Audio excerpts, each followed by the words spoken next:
নমস্কার।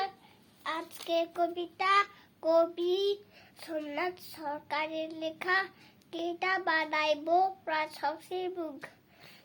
ডাইল সিদ্ধ করে জল চাই, ডাইল সিদ্ধ করে জল, জল নেবেন মা, হরেক মাল পাইবেন, হরেক মাল। গলির মুখে বাঁক নিবার আগে চেঁচিয়ে ওঠে ছোট্ট শিশু। ও হরেক মাল, ও ফেরিওয়ালা, ফেরিওয়ালা।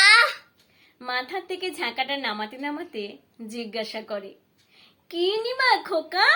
জলের মগ, মশলার কৌডা, কাপড় কাচা বেরাস, বাঁদরের মুখোশ, কি দিব?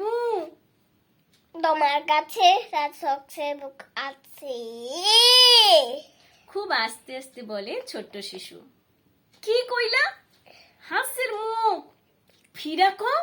হাসির মুখ নয়, রাজশান্তির মুখ আছে তোমার কাছে। এটা কি কইলা?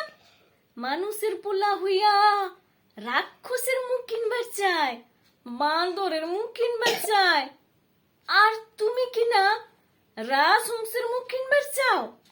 কেন?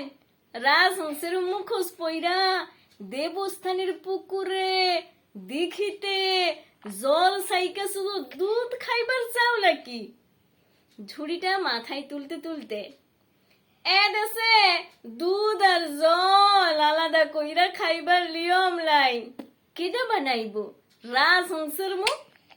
ঝুড়িটা মাথায় নিয়ে আবার সুর ধরে, হরেক মাল পাইবেন,